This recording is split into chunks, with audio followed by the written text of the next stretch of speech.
Atributos de compósitos termoplásticos com detritos plásticos e vegetais.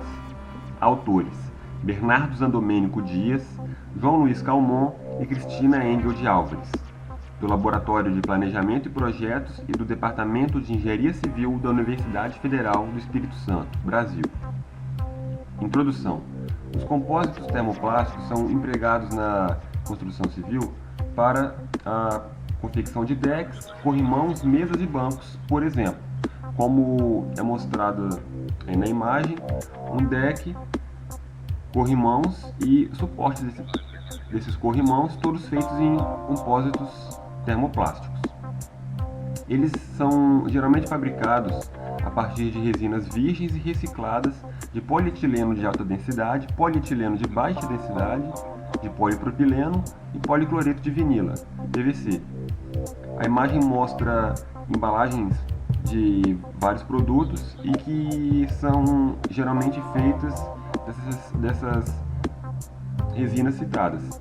Essas embalagens podem ser coletadas pós-consumo para reciclagem e fabricação de compósitos termoplásticos. As cargas vegetais geralmente empregadas em sua fabricação são a farinha de madeira, serragem e casca de arroz. Aí na imagem a farinha de madeira, agora a serragem, sendo que essas duas últimas são tipicamente resíduos da indústria madeireira, e agora a casca de arroz, que tipicamente é um resíduo da agroindústria. Objetivo. O objetivo dessa pesquisa, que faz parte de um trabalho maior, foi investigar a implicação na resistência aos esforços mecânicos, na absorção de água, na descoloração, na oxidação e na inflamabilidade da inserção de resíduos plásticos e vegetais na formulação de compósitos termoplásticos. Justificativa. O emprego de resíduos plásticos e vegetais na produção de compósitos termoplásticos já ocorre em escala comercial. Porém, algumas de suas implicações ainda não são conhecidas ou não estão totalmente compreendidas, o que pode acarretar na escolha de um compósito com determinada composição para locais ou usos para os quais ele não seria recomendado, além de levar a comportamentos do material aos quais não se esperava. Teoria. Um dos conceitos utilizados nesse trabalho foi de resistência aos esforços mecânicos, uma vez que determinadas variações na formulação de compósitos, tanto nos constituintes como em sua proporção, podem resultar em melhoria de resistência a determinado esforço, porém piora de resistência a outro esforço. A imagem mostra o teste de resistência à fricção sendo feito em um perfil de compósito termoplástico. Absorção de água. Elementos feitos exclusivamente de plástico praticamente não absorvem água. Porém, quando são utilizadas cargas minerais e principalmente cargas vegetais em sua formulação, pode haver uma elevação acentuada da absorção de água. Na imagem, um deck de compósito termoplástico que absorveu uma quantidade razoável de água e, por estar preso em vários pontos, não conseguiu inchar livremente e acabou ficando ondulado. Um outro conceito utilizado foi o de descoloração, que ocorre nesses materiais quando eles são expostos principalmente aos raios solares, que causam a quebra das cadeias moleculares da matriz polimérica e que, por sua vez, leva à mudança de cor do compósito, fundamentalmente ao seu esbranquiçamento e perda de cores amareladas.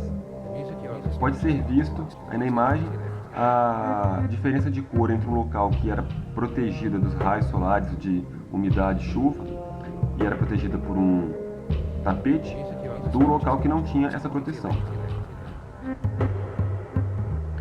Oxidação de polímeros. Ela é causada pela exposição dos compósitos termoplásticos aos raios solares, ao calor e ao oxigênio, e é acelerada pela exposição à água e à umidade. Causa a degradação da matriz polimérica, tornando o compósito fraco, quebradiço e suscetível a uma falha mecânica. Pode ser visto um degrau que foi atacado pelo processo de oxidação e se quebrou em vários pontos. E o último conceito utilizado nessa pesquisa foi o de inflamabilidade. Para se ter uma descrição completa da inflamabilidade dos materiais, é necessária a realização de vários ensaios.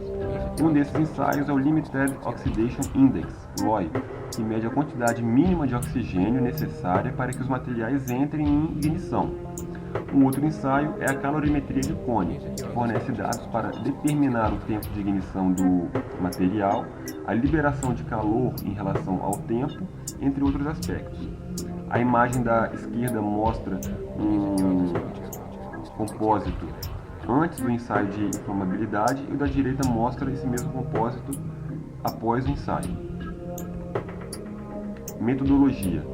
A metodologia utilizada nessa pesquisa foi a de revisão de literatura, abordando os compósitos termoplásticos, que foram divididos em dois grupos: os feitos com resíduos plásticos e os feitos com resíduos vegetais.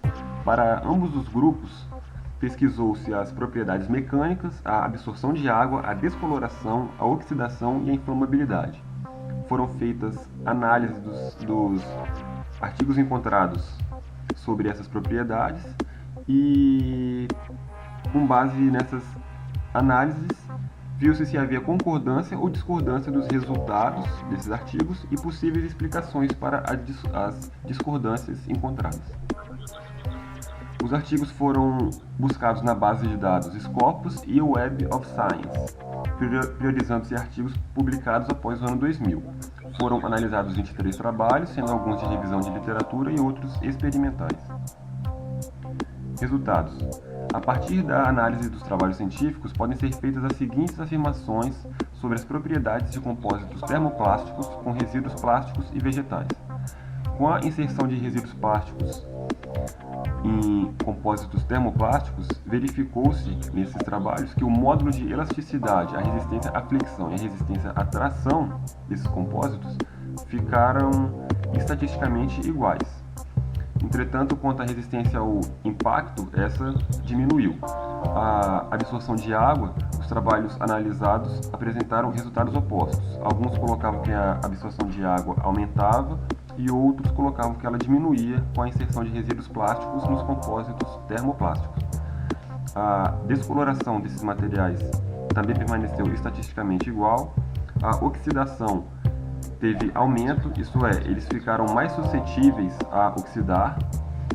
Já a inflamabilidade, foram encontrados poucos artigos sobre a influência dos resíduos plásticos na inflamabilidade desse tipo de material. Já com a inserção de resíduos vegetais nos compósitos, verificou-se que o módulo de elasticidade e a resistência à flexão aumentou, a resistência à tração diminuiu, a absorção de água aumentou, a descoloração aumentou, a oxidação diminuiu e a inflamabilidade, algumas características tiveram melhora e outras tiveram piora.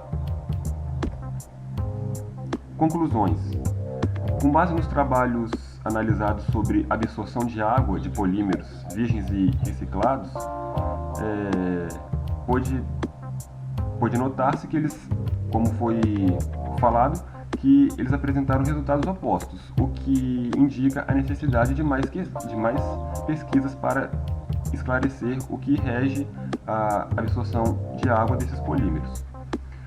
A influência da reciclagem na inflamabilidade de polímeros, foram encontrados poucos artigos sobre esse tema, o que também indica a necessidade de mais pesquisas. Por outro lado, os resíduos plásticos, pode-se concluir, com base nesses artigos, que eles são uma promissora fonte de matéria-prima, uma vez que proporcionam, quando utilizado nesses compósitos, em algumas propriedades, desempenho semelhante aos de compósitos feitos com plásticos virgens. A tendência de piora do desempenho dos compósitos em determinadas características quando se adicionam cargas vegetais, principalmente aquelas características relacionadas à exposição às intempéries, pode ser contornada indicando esse tipo de material para ambientes internos, onde tenderão a ter uma vida útil maior, uma vez que não estarão expostos ao sol, à chuva e à umidade, por exemplo.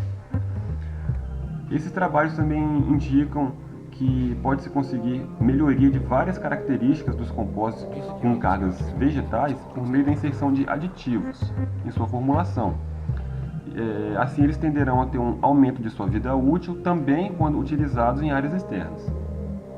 Por último, vale falar que, se corretamente especificados, os compósitos termoplásticos com resíduos, tanto plásticos como vegetais, podem ter maior durabilidade e ser uma alternativa a outros materiais, reduzindo o impacto ambiental causado pela disposição de resíduos e pela extração de novos materiais.